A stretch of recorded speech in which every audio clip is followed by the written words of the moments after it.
사사기 6장 11절과 12절의 말씀입니다. 사사기 6장 11절 12절 말씀 우리 같이 한 목소리로 봉독하시겠습니다. 여호와의 사자가 아비에셀 사람 요아스에게 속한 오브라에 이르러 상수리 나무 아래에 앉으니라.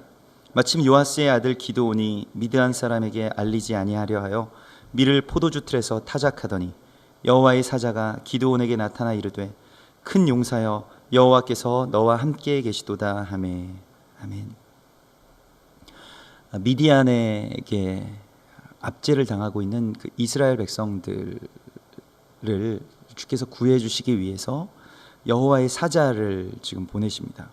그래서 여호와의 사자가 오기 전에 누가 있었습니까? 한 선지자가 있었죠. 그러니까 그 여호와의 사자를 예비하는 한 선지자가 있어서 그 한 선지자가 8절에서부터 그렇게 그 애굽 사람들에게서부터 이스라엘 백성을 출애굽시킨 그 사건이 그 어떤 의미를 가지고 있는지에 대하여서 다시 한번 그것을 선포하시죠. 이 출애굽 사건은 우리가 지난주에 나누었던 것과 같이 마지막 때에 이 계시록에서 나오는 모든 그 재앙과 맞물려서 이 구약에서 아주 이 종말에 대한 어떤 그 모형으로 우리 가운데 그렇게 계시되고 있다는 것을 우리가 알게 되었습니다. 그리고 미디안 사람들과 또한 아모리 사람 그 미디안 사람들에게 포위를 당하면서 미디안 사람들이 그들을 학대하고 또한 그들이 그 궁핍함이 심하였다라고 나오는데 6절에 보면 그냥 단순한 어떤 가난함이 아니라 여기서 말하는 궁핍함은 아예 못 먹어서 정말 삐쩍 마르게 됐다는 것이에요.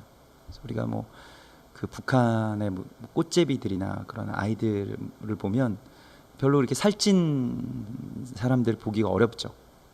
그와 마찬가지로 이렇게 완전히 못 먹어서 궁핍해진 그 상태를 지금 말하고 있는 것입니다. 왜 그랬냐면 미디안 사람들이 아예 지금 미디안 사람들은 이스라엘 백성들을 그 학대하기를 그냥 원했던 거예요. 그래서 추수할 때 온 자들이 아니라 파종할 때 씨를 뿌릴 때 벌써 새싹이 나올 때 와서 그것을 짓밟고 그들 가운데 장막을 치고 짐승들을 데리고 와서 그것을 다 짓밟고 지금 이 이스라엘의 어떤 말살책을 하고 있는 것이 지금 미디안 사람들의 이야기인 것입니다. 그래서 단순한 어떤 수탈자들이 아니라 단순한 그 이스라엘의 곡식을 빼앗아가는 자들이 아니라 파종하는 것을 막는 자들이라는 것을 우리가 지난주에 함께 이렇게 나누었죠. 그리고 미디안은 그 영적으로는 그 미디안의 영이라고 하는 것은 논쟁하다 또는 그 분쟁하다라고 하는 뜻을 가지면서 그들이 어떤 그 입술의 칼, 그러니까 그 비방과 비난, 정죄와 저주의 영을 가지고 입술로 범죄하는, 입술로 그 말로 그 하나님의 백성들을 죽이고 위협하는 그러한 그 영이라고 하는 것을, 그 비방의 영이라고 하는 것을 우리가 함께 나누었습니다. 그러한 상황 가운데서 이 말세가 되면 그런 미디안의 영이 아주 온 전체에 다 침투하게 되죠. 그래서 국가 전체가 오늘날에도 우리가 어떤 비방 가운데 그것이 어느 쪽이든 옳다 그르다가 아니라 다 모든 사람들이 어찌 되었든 어느 한 편에 서서 그 누군가를 적으로 돌리고 비방하는 그 영에 휩싸여 있는 것을 보게 됩니다. 심지어는 이제 교회에서까지도 그런 비방의 영 가운데 교회가 휩싸이고 정죄하고 또 서로에 대해서 그렇게 악담과 또한 그 정죄를 서슴지 않고 뿌려대는 것이 오늘날 그 미디안의 영에게 휩싸인 자들의 그 일들인 것입니다. 그래서 우리가 어제 나누었던 것과 같이 이번 한 달 8월 달이 이제 엘룰월과 거의 맞는데요. 그 엘룰월 이스라엘의 절기력 가운데서 마지막 달, 그래서 심판의 직전에 있는 그 달에 우리가 해야 될 일은 그 비방의 영과 싸우는 것입니다. 그래서 하나님의 군대가 우리가 하나님의 군사로서 지금 일어나 있는데 누구와 어떤 영과 싸우는가 하는 것에 대해서 알아야 되는데 오늘 이 사사기 6장에서 우리 가운데 주시는 것은 바로 그 비방의 영과 싸우는 것입니다. 비방의 영과 싸우는 것, 그 참소의 영과 싸우는 방법은 예수님께서 마태복음 5장에서 알려주셨습니다. 5장 25절에서 길을 걷다가 너를 정죄하거나 고발하는 자가 있으면 급히 가서 그와 사화하라. 그러니까 그에게 사과하고 회개하라 하는 것이에요. 그게 비방과 정죄를 맞서는, 그것에 이기는 우리들의 일이라는 것을 우리가 알게 되었습니다.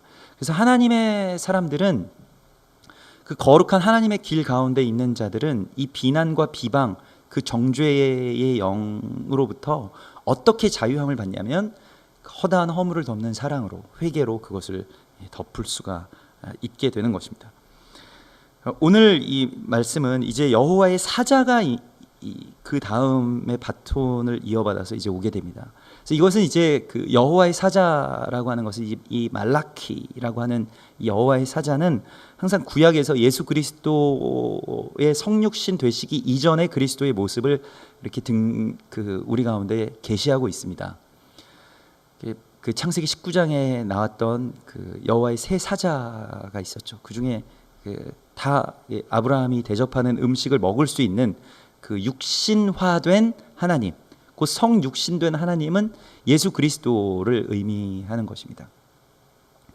그래서 성육신 이전의 그리스도의 흔적을 구약 곳곳에서 발견할 수 있어요. 실제로 여호와의 사자들, 그리고 예수 그리스도의 모습이 꼭 이 신구약을 기점으로 해서 그것이 갑자기 나온 것이 아니고 그 이전에도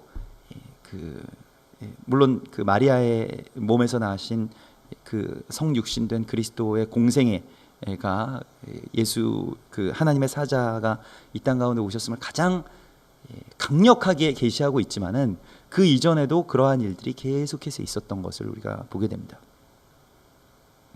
반대로 우리가 이제 생각해야 되는 것은 성육신 이후의 그리스도도 계속해서 그러면 이 땅 가운데 임마누엘 하실까 하는 것에 대해서 생각해 볼 수 있겠습니다. 근데 그 성육신 이전에, 그러니까 그리스도의 그 공생애 2013년 전에 오신 그 그리스도 이전에도 하나님께서 성육신 하셨다면 그 이후에도 성육신 하시지 않을 수가 없겠죠. 이것은 뭐 당연한 일일 것입니다.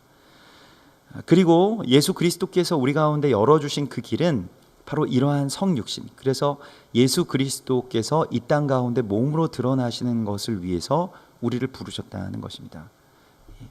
우리가 이것에 대해서 잘 알지 못하고 있어요. 그저 그 오래전에 오신 예수 그리스도에 관해서 믿는 것만 믿음이라고 생각하는데, 우리가 우리의 육신을 그리스도 예수의 영에게 내어드릴 때 성령께서는 우리 안에 오셔서 끊임없이 이 땅 가운데서 성육신 하시는 것입니다. 우리의 몸을 빌어서.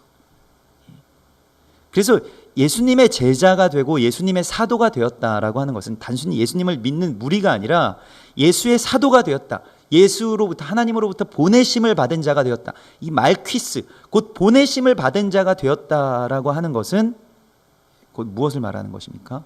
그리스도 예수의 성육신으로 내 몸을 내어드렸다는 것을 의미하는 것입니다. 그래서 우리가 그 계시록 12장에서도 예수의 증인들에 관한 말씀이 나오는데, 예수의 증인들은 그 증거를 가진 자인데, 그 증거는 무엇이냐면 몸에 그리스도 예수의 증거를 지니고 있는 자를 말하는 것이에요. 그것이 우리의 몸에 지닌 예수 그리스도의 흔적, 곧 고난인 것입니다.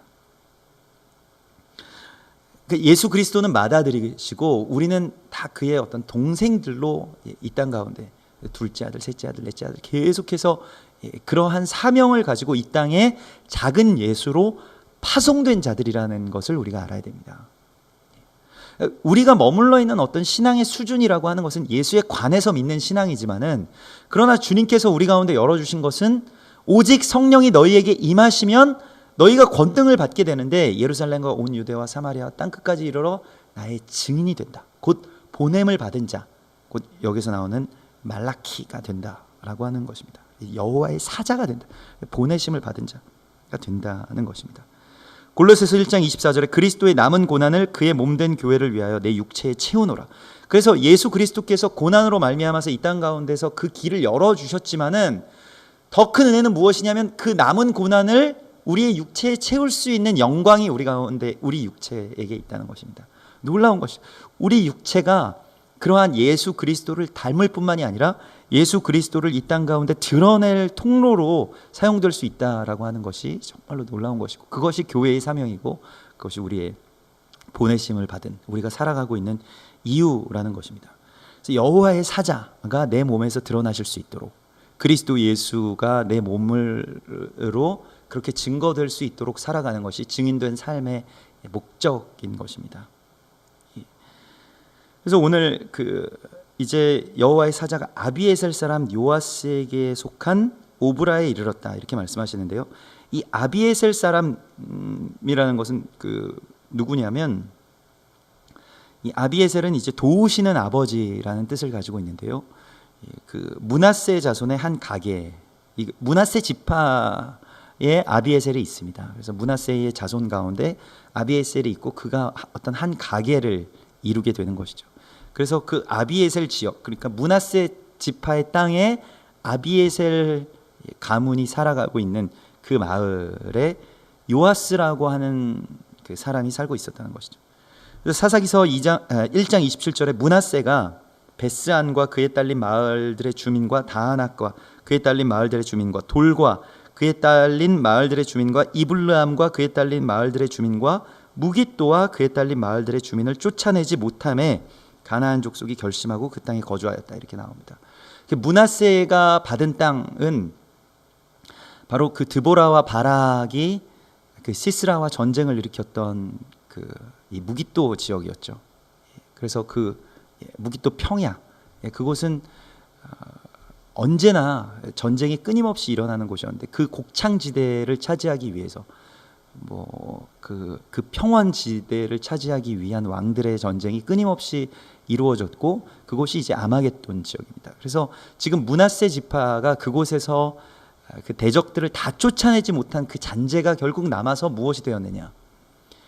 끊임없이 이스라엘을 괴롭히는 이 미디안이 그곳에 계속 살았다는 것입니다. 그래서 가나안 족속들 가운데서 또한 미디안 족속들이 이들을 지금 치고 또 노역시키고 있는 것을 우리가 보게 됩니다. 그리고 아비에셀 사람, 그래서 요아스에게 속했다. 요아스는 우리가 종교 개혁을 일으켰던 왕의 이름과 꼭 같은 이름이죠.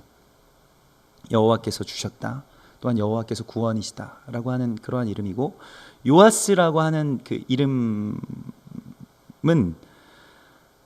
여호슈아 또 예슈아 이러한 이름과 같은 어근을 쓰는 그러한 단어입니다. 그래서 그 요아스에게 속한 오브라에 이르렀다. 이 오브라는 이제 이 무엇인가를 빠타, 이게 탈곡하는 장소를 의미하는 것이고요.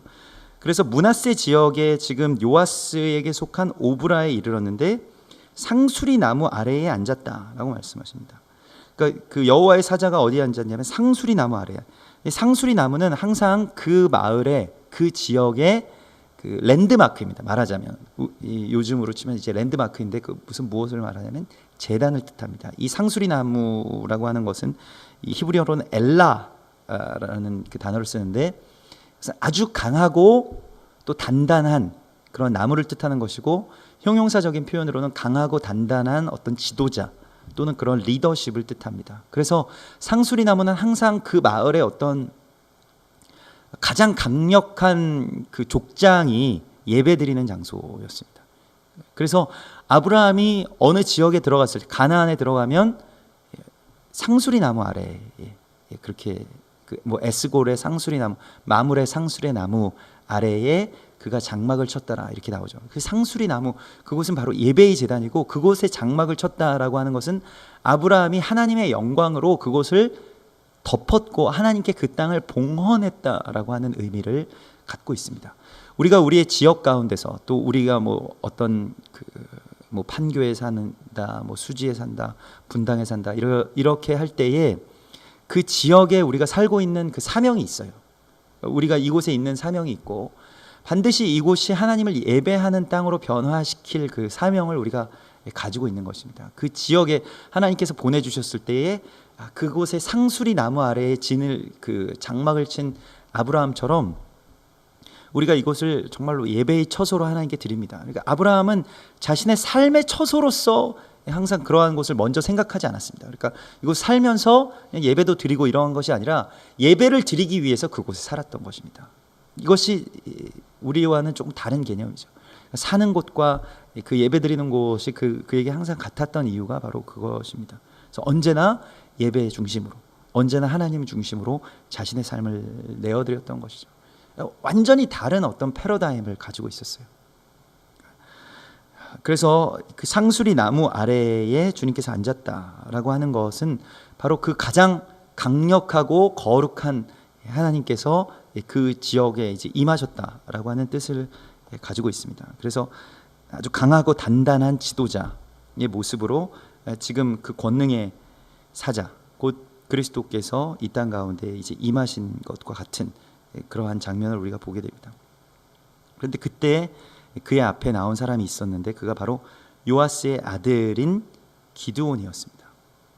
그래서 이 기드온이라고 하는 인물은 그 어떤 탈곡장을 가지고 있었던 요아스라고 하는 그 아버지를 두고 있었던 자의 아들이라는 것을 우리가 보게 되고 꽤 부잣집 청년이었다는 것이죠. 그러니까 요아스에게 속한 오브라, 요아스에게 속한 탈곡장이 있었다는 것입니다. 그러니까 말하자면 그 당시에는 나름대로 그 어떤 지주의 아들, 그 예전에는 아주 부자였던 그러한 사람이었겠죠. 그런데 그가 미디안에게 지금 이스라엘이 7년 동안 그 압제를 받으면서 예전에 가지고 있었던 모든 그 부와 재물 또 명예 이러한 것들을 다 잃고 말았던 그런 좀 어떤 몰락한 가문의 아들로서의 기드온을 우리 가운데 보여주고 있습니다. 그리고 원래부터 그 어려운 가정에서 태어났으면 그냥 어려움들이 익숙해질 수 있겠습니다만은 원래는 굉장히 어떤 부자, 이 탈곡장을 가지고 있을 만큼 우리도 뭐 예전에 그런 그 뭐 정미소집 아들 뭐 하면 꽤 부잣집으로 뭐 그렇게 인식되지 않았습니까? 그런 것처럼 탈곡장을 가지고 있는 그 지주의 아들로서의 기드온이었는데 7년 동안 이제 이 기드온이 무언가 자신이 일을 해야 되는 그러한 성인이 되는 그러한 지점 가운데서 완전히 꺾인 것이죠. 그래서 어려움에 빠지게 되고 그래서 밀을 추수하는 가운데서 밀을 몰래 가져다가 지금 포도주 틀에서 그 밀을 탈곡하고 있는 그 어떻게 보면 두려움과 또는 어려움과 그리고 그 몰락한 그런 허망함 가운데 휩싸인 한 청년이 지금 하나님의 사자와 만나게 되는 그 장면입니다. 마치 우리와 같은 그러한 처지의 모습일 수도 있겠습니다. 그 자유함이 없고 또 어려운 그러한 기드온의 모습을 우리 가운데 오늘 보여주시는데요. 기드온의 이름의 뜻은 직역하면 가지를 베어내는 사람이라는 뜻을 가지고 있습니다. 그래서 그것을 어떤 뭐 한마디로 하면 벌목꾼이라고 할 수 있는데요. 근데 그 가지를 베어내다라고 하는 뜻을 가지고 있어요. 가지를 베어낸다라고 하는 의미는 굉장히 영적으로는 아주 큰 의미를 가지고 있는 것입니다. 그래서 마지막 열매를 하나님께 드리기 위해서 해야 될 일들은 가지를 쳐내는 것이죠. 다른 가지들을 쳐내지 않으면 열매에 집중할 수 없기 때문에 곧 열매도 맺지 못하고 그 나무가 이제 죽어갑니다. 요한복음 15장 1절에서 나는 참 포도나무요 너희는 가지니 그 물은 내게 붙어 있어 열매를 맺지 아니하는 가지는 아버지께서 그것을 제거해 버리신다. 그래서 열매를 맺지 않는 가지는 아버지께서 제거해 버리신다라고 하는 것은 무엇입니까? 어떤 가지가 열매를 맺지 못할까요? 그 하나님의 창조의 질서 가운데서 열매를 맺지 못하는 가지는 그 음행하는 가지입니다. 그러니까 하나님을 바라보지 못하고 하나님께 연결되지 못하고 하나님의 신부가 되지 못하는 가지들은 아버지께서 제거해 버리신다. 이거 이제 우상 숭배를 말하는 것이고요. 무릇 열매를 맺는 가지는 더 열매를 맺게 하려 하여 그것을 깨끗하게 하시느니라. 근데 같은 말이에요. 그러니까 열매를 맺지 아니하는 가지는 아버지께서 그것을 제거해 버리시고 열매를 맺는 가지는 더 열매를 맺게 하려 하여 그것을 제거해 버리신다. 가지치기를 한다는 말씀입니다. 그래서 너희는 내가 일러준 말로 이미 깨끗하여졌다 라고 말씀하십니다. 가지치기라고 하는 것이 무엇이냐면 하나님의 말씀으로 말미암아서 우리가 어떤 다른 가지들, 다른데 지금 뻗어 있는 그 가지들을 다 제거하는 것이에요. 그리고 하나님께만 온전하게 단 한 가지의 가지만을 남겨두는 것입니다. 그것이 바로 나사렛 예수라고 하는 말에 있는 것입니다. 그래서 나사렛이라고 하는 말은 이 나짜레트, 이게 뭐 노찌림 뭐 이렇게 이야기하기도 하는데, 그 나짜레트는 가지를 뜻하는 것이고요. 그것은 나시린의 가지, 곧 나시린의 마을에서 자라신 예수 그리스도를 의미하는 것입니다. 나시린은 무엇이냐면 하나님 외에 다른 가지를 다 제거해 버린 사람들을 말해요. 이 세상 가운데서 머리에 삭도를 대지 않고, 머리에 삭도를 대지 않는다는 것은 하나님으로부터 완전하게 덮어줌, 커버링 됐다는 것입니다. 하나님의 그 거룩한 통치 아래에 온전하게 놓여졌다는 것을 말하고, 또 포도주를 마시지 않는다. 포도나무 가까이도 가지 않는다. 그래서 어떤 그와 유사한 범죄들도 다 하지 않는, 어떠한 타협도 없는 그러한 온전하게 하나님께 자발적으로 드려진 자들이 바로 나시린인데, 이와 같이 그 마지막 때에 다른 가지들을 다 없애고 하나님께만 온전한 가지 하나만 남겨둔 자들을 바로 주님께서 찾으시는 것입니다. 이것이 바로 기드온의 사명이고 오늘날 마지막 때에 우리가 가지고 있는 사명이에요. 다른 가지들을 다 제거하는 것입니다. 예전에는 그 어떤 추수 때가 되기 전에는 가지들이 더 무성해 보이는 것이 더 좋았을 수도 있습니다. 가지가 많으면 열매도 많지 않을까. 근데 그 가지들, 마지막 때가 되면 이제 열매를 맺을 가지 하나만 남겨놓고 다 제거하는 거예요. 그것이 심판 때가 가까웠을 때에 우리에게 하나님께서 요구하시는 것들입니다. 그러니까 지금 다른 걸 할 때가 아니라고 주님께서 말씀하시죠. 그러니까 뭐 예전에 사람들이 그냥 살던 어떤 행태대로 살아서는 안 된다. 그러니까 뭐 장례식에 가거나 뭐 결혼을 하거나 뭐 땅을 사거나 아니면 뭐 새로 집을 짓거나 이러한 일들을 하는 자들은 하나님의 군대로 따라올 수 없다. 이것이 하나님의 말씀이고 예수 그리스도의 말씀이었습니다. 그러니까 마지막 때에 전쟁이 일어나려고 하고 있고 마지막 때가 지금 다 가까워왔는데 집을 짓는 사람이 있다면 갈 수 없는 거예요. 하나님의 그 군대로 나아갈 수가 없는 거예요. 이미 그는 거기서 패배한 것입니다. 깨어있지 못했다는 것이죠. 그것이 이제 신명기서 20장에 나오는 그 전쟁에 나아가는 자들의 규례 가운데 하나인데요. 결혼을 해서 결혼한 지 1년이 되지 않았다. 신혼일 때 그 군대로 그 나아가야 되느냐, 나가지 말라고 말씀하십니다. 하나님께서 못 나가는 것이죠. 그래서 자기의 것들을, 자기의 삶들을 돌아보지 아니하고 하나님의 나라의 그 마지막 때의 사명에 대해서 깨어있는 자들을 주님께서 부르시고 사용하십니다. 이가 바로 기드온인 것입니다. 그래서 이 기드온이 지금 밀을 포도주 틀에서 타작하고 있다라고 하는 것을 뭐 어떤 의미에서 보면 그 용사의 모습을 가지고 있지 못한, 정말로 두려움 가운데 두려움의 영에 휩싸인 것처럼 보이죠. 그래서 이 밀은 타작 마당에서 타작합니다. 그러니까 아주 공개된 장소에서, 아주 넓은 타작 마당에서 그 소나 나귀를 사용해서 그것을 타작하게끔 되어 있습니다. 굉장히 큰 일이죠. 그런데 그것을 뭐 소나 양들이 들어올 수 없는 이 포도주 틀이라고 하는 것은 한 구덩이를 말하는 것이거든요. 그러니까 포도 수확한 포도들을 다 넣고 그 구덩이에서 그 발로 밟아가면서 거기에서 진액을 짜내는 것이죠. 그래서 그것을 이제 포도주로 만드는 그러한 것인데, 이사야서 5장 2절에 보면 땅을 파서 돌을 제하고 극상품 포도나무를 심었도다. 그리고 그 중에 망대를 세웠고 또 그 안에 술틀을 팠도다. 그래서 술틀이라는 것이 이제 판 구덩이와 같은 것이에요. 그 구덩이 속에 지금 들어와서 숨어 있는 것입니다. 그래서 숨어서 그 뭐 예전에 소나 또 나귀를 가지고 막 크게 타작했던 그 타작마당에서 탈곡할 만한 곡식도 없고 혼자서 그냥 그걸 툭툭 털고 있는 거예요. 예전에는 마을 사람들이 다 모여서 엄청난, 말 그대로 우리가 생각할 때 부흥이죠.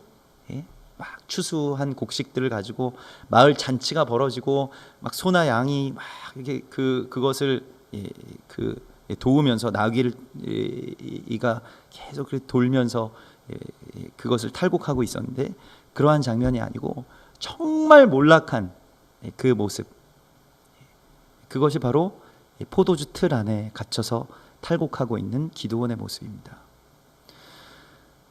또한 마지막 때의 교회의 모습은 이와 같은 모습일 것이라고 주님께서 말씀하셨습니다. 그러니까 교회가 예전에 어떤 막 그 영화롭고 뭐 추수하고 막 많은 사람들이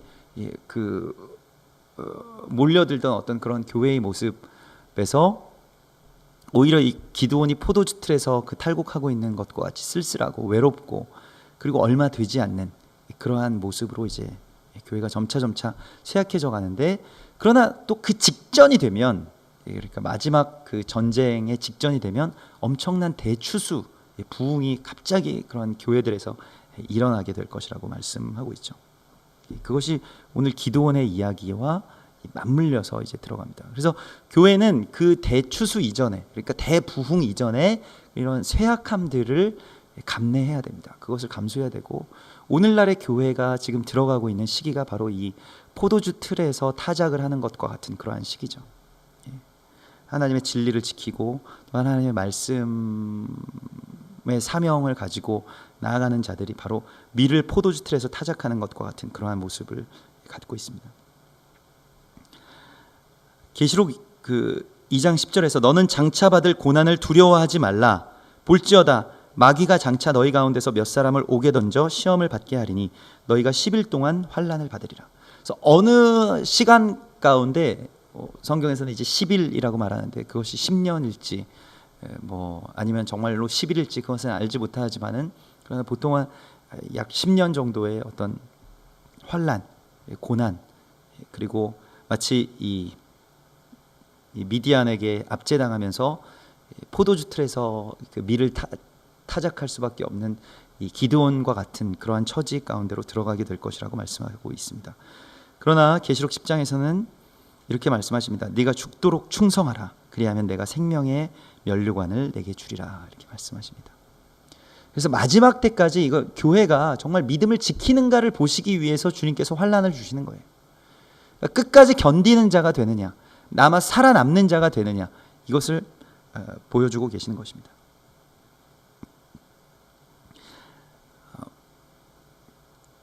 밀을 추수할 때는 언제냐면 오순절 때입니다. 그러니까 그 밀의 추수가 있고 오순절 때, 그래서 새 밀로 그 오순절 빵을 만들어서 누룩을 넣고 그 하나님의 제단 가운데 드리게 되죠. 포도주가 추수될 때가 언제냐면 대속죄일입니다. 포도주 추수는 대속죄일과 연결되어 있어요.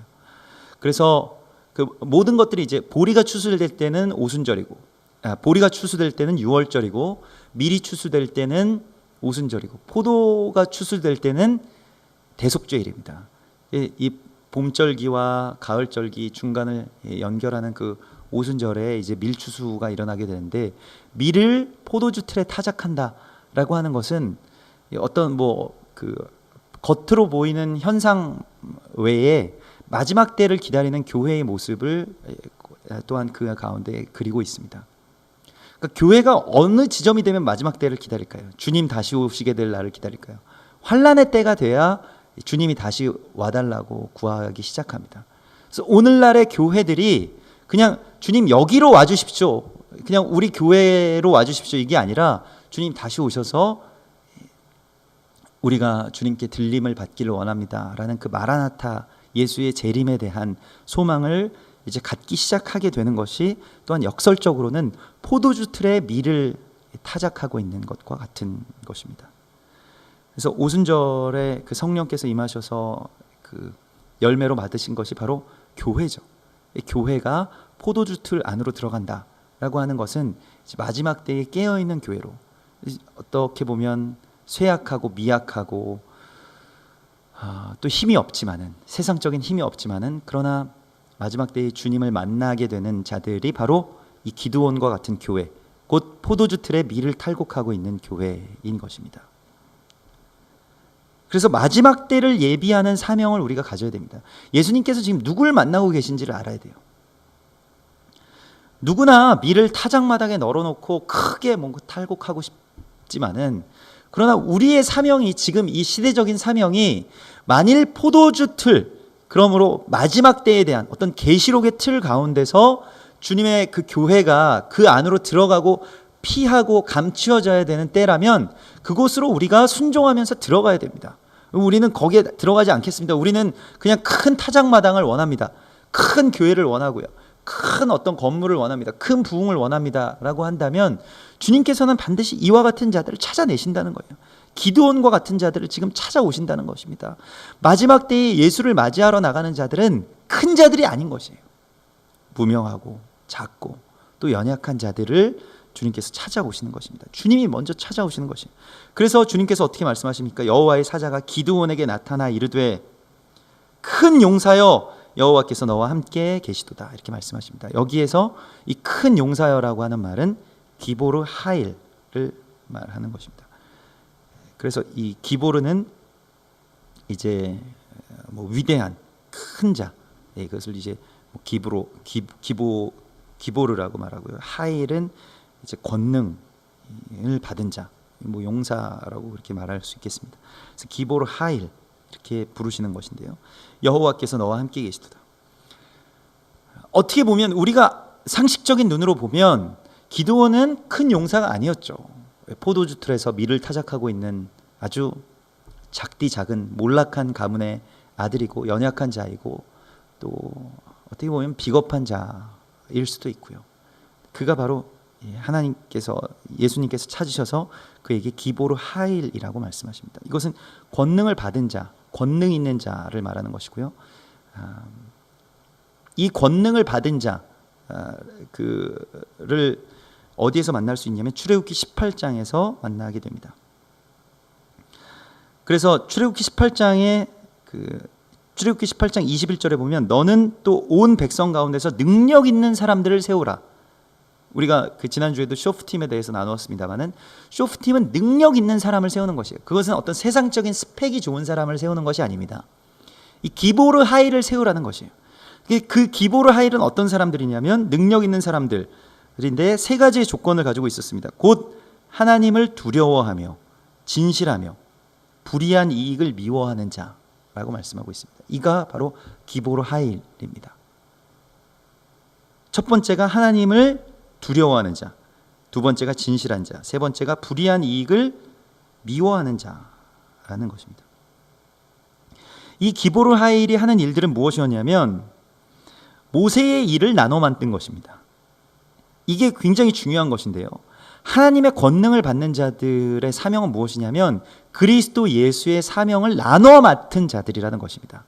그러니까 성령의 권능을 받아서 예루살렘과 온 유대와 사마리아와 땅끝까지 이르러 주의 증인이 된다라고 했을 때 그 권능이 임하시는 일은 주의 일을 나눠 맡는 것이라는 것이에요.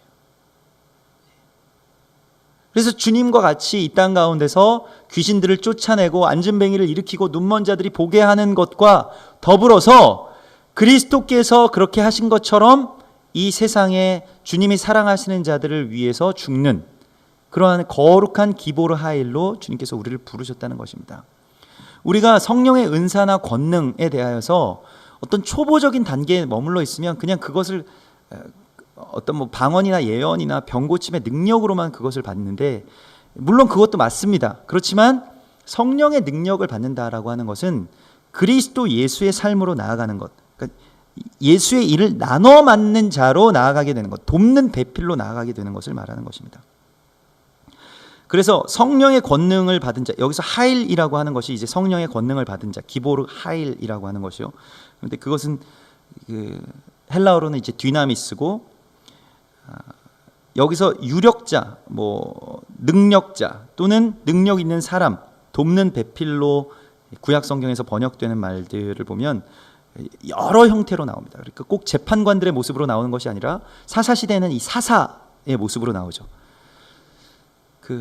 출애굽 시대, 이 사사 시대 이전에는 이들은 판관들의 모습으로 그렇게 나오고요. 10부장, 50부장, 100부장으로 하나님의 양들을 맡은 자들로, 그에게 하나님의 사랑을 전하는 자들, 말씀을 전하는 자들로 그 부르심을 받은 자들을 말하는 것이고요. 룻기에서는 나오미의 남편 나오미의 남편 엘리멜렉의 친족으로서 지금 룻의 남편이 될 사람이 바로 유력한 자가 있으니, 이거 바로 기보르 하일인데요. 유력한 자가 있으니 이름은 보아스더라. 보아스는 예수 그리스도의 또 다른 한 예표가 되죠. 그래서 다 유력한 자, 권능 있는 자, 뭐 권능을 받은 자, 돕는 배필, 이가 다 기보르 하일이고, 그 잠언 31장에 나오는 그 돕는 배필이라는 말도 그 자신의 힘으로 돕는 배필, 거기서는 이제 에세스 하일이라고 이렇게 나오는데요. 그렇게 그 주님의 일을 나누어 맡은 자들로서 우리가 부르심을 받았다라고 하는 것을 우리가 알아야 됩니다. 우리가 이 단계까지 나아가지 아니하면 이 신앙의 어떤 도의 초보 가운데서 그냥 주시는 은혜만 받고 먹고, 그래서 나의 삶을 윤택하게 하는 그런 그 고인물로서만 이 땅 가운데서 살게 되는데요. 거기에는 참된 안식과 평안과 진정한 기쁨이 없습니다. 그러니까 그것이 우리가 어떤 우리가 추구하는 그 기독교인의, 예수 믿는 자들의 어떤 그 마지막 골이라면 성경에서는 그것이 골이 아니에요. 물론 그러한 위로도 주시고 그러한 기쁨과 충만함과 또 그러한 뭐 재물의 풍족함과 뭐 여러 가지의 능력들을 우리 가운데 주실 수 있습니다. 주님은 충분히 주실 수 있는 분이시죠. 근데 그것이 마지막 목적지, 종착역이 아니라는 것입니다. 거기서 더 나아갈 지점이 있어요. 우리가 예수 믿고 부자 되는 것이 종착지가 아니라는 것입니다. 예수 믿고 가장 높은 자리에 올라가는 것, 물론 높은 자리에 올라갈 수도 있습니다. 그것이 하나님의 뜻일 수도 있고요. 그러나 거기에서 십자가로 가야 될 사명이 우리 가운데 있습니다. 근데 그 길을 외면하면 곧바로 그냥 바벨탑이 되는 것이죠. 그곳이.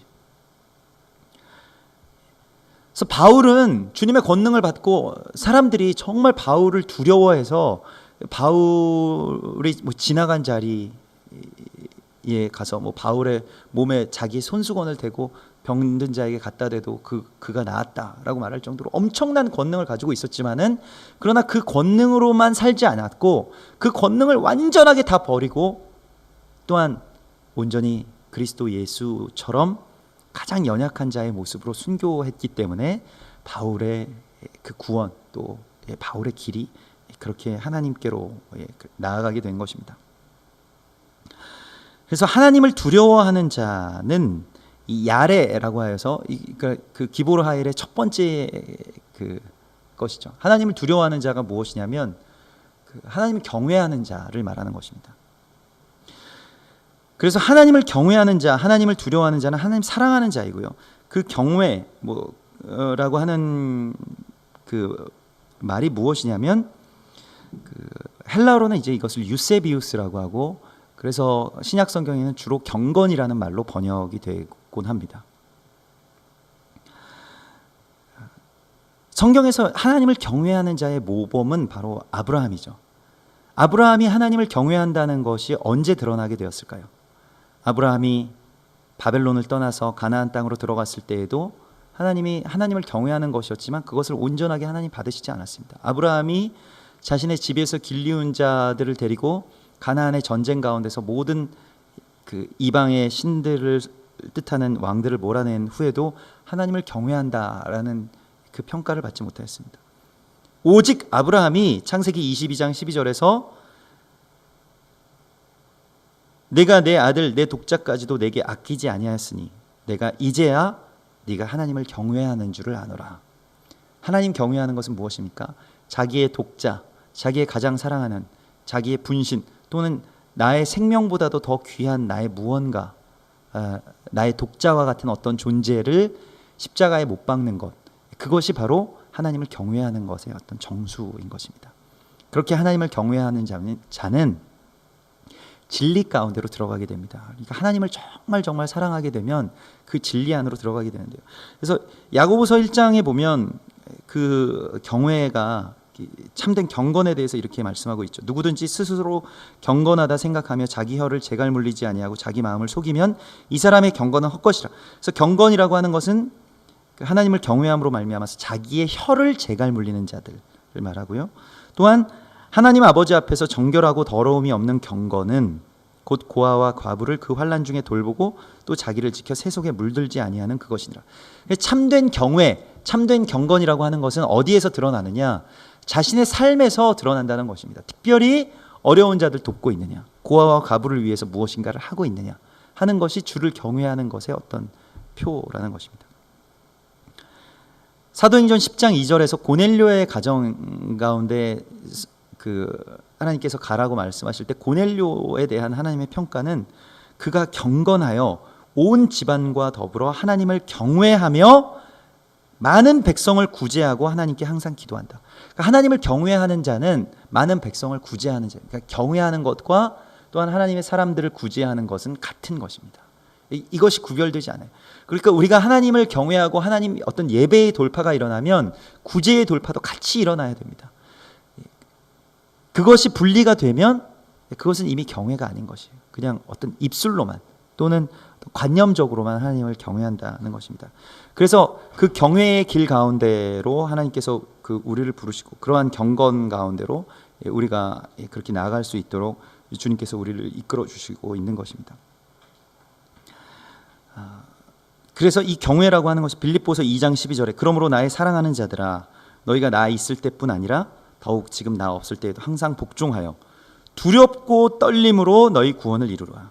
우리가 정말로 두렵고 떨리는 마음으로, 그러니까 하나님을 경배하고 예배하는 것이 하나님의 사람으로 이 마지막 때를 살아가는 것이 이 두렵고 떨리는 마음이 우리 가운데 있어야 돼요.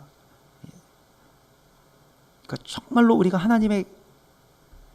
하나님께만 예배할 수 있는 자가 되게 해달라고 정말 두렵고 떨리는 마음으로 있어야 자기 아들, 자기 독자를 데리고 하나님 앞으로 나아갈 수 있는 그 믿음 가운데 거하게 되는 것입니다.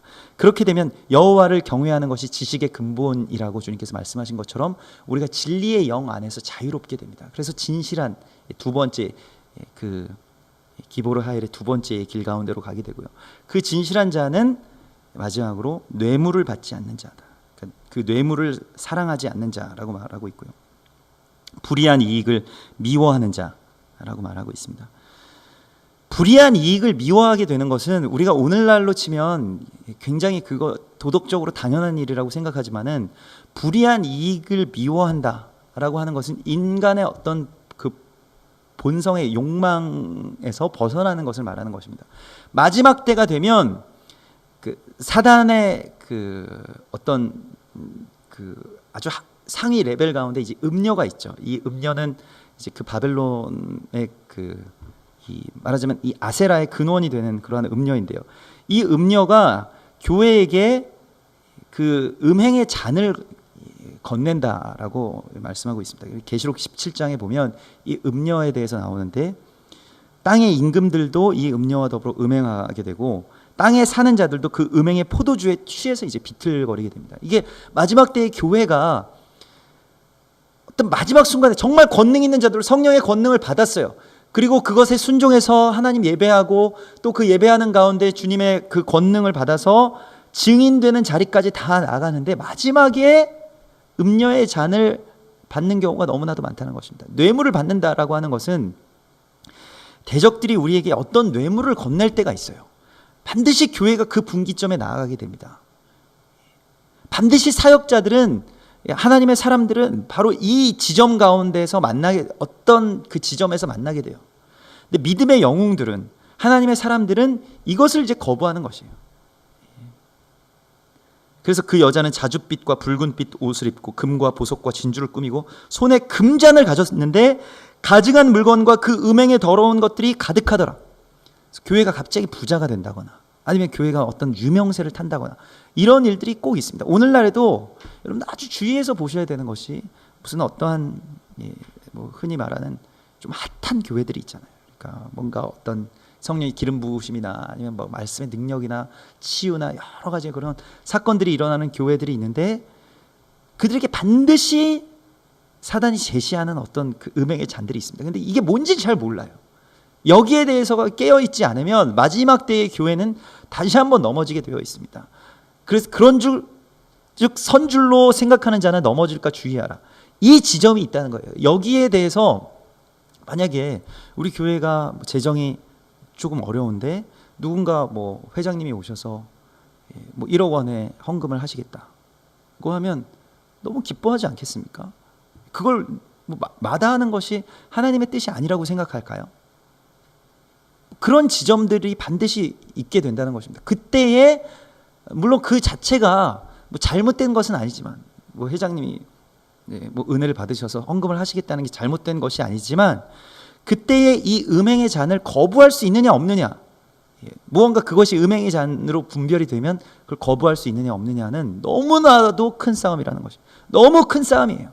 뇌물이라고 하는 것은 악한 물질이 아닙니다. 괜찮아 보이는 것들이에요, 다. 그래서 이 지점이 정말 가장 어려운 싸움이 될 것입니다. 마지막 때에 권능 있는 자들로 나아가기 위한 가장 어려운 싸움이 될 것이고요. 결국 여기서 무명한 자, 연약한 자, 오직 주님만을 의지하지 않으면 살아갈 수 없는 자로 우리가 돌이키느냐, 아니면 여기서 음녀의 잔을 마시면서 비틀거리면서 바벨론과 같이 커지느냐 하는 그 싸움이 우리 교회에도, 또 여러분들 한 사람 한 사람에게도 있을 것입니다. 한국 교회도 어느 시점에서 이 잔을 마신 것 같습니다. 그래서 비틀거리게 되었고요. 그래서 취해서 뭐 어떻게 자기의 몸을 가누질 못하잖아요. 몸집은 막 커졌는데 몸을 가누지 못하는 그러한 모습을 우리가 보게 됩니다. 그래서 우리가 다시 한번 이 말씀 가운데서 정말로 주님 앞에 두렵고 떨리는 마음으로 깨어 있고, 그리고 주님을 경외하고 그 진리 안에서, 진리의 말씀 가운데서만 오직 주를 바라보고, 그래서 권능 있는 자들로서 이 땅 가운데서 그리스도 예수를 드러내는 그러한 자들이 되어야 할 것입니다. 주님은 가장 연약한 자들을 주목해 보십니다. 포도주 틀에 밀을 타작하고 있는 자들을 주님께서 찾아오실 것입니다. 우리가 지금은 조금 무엇인가가 그 밸런스가 맞지 않는 것 같고, 또 무엇인가가 마치 그 포도주 틀에 밀을 타작하고 있는 것처럼 뭔가 조금 초라하고 또 연약하고 또 힘없어 보이는 그러한 길이라 할지라도 주님께서는 우리를 지금 주목하고 계십니다. 그리고 반드시 우리 가운데 오셔서 기보르 하일, 권능 있는 자여 주께서 너와 함께 하시도다 라고 말씀하실 것입니다. 우리가 이 음성을 듣게 되기를 소망합니다. 같이 기도하겠습니다.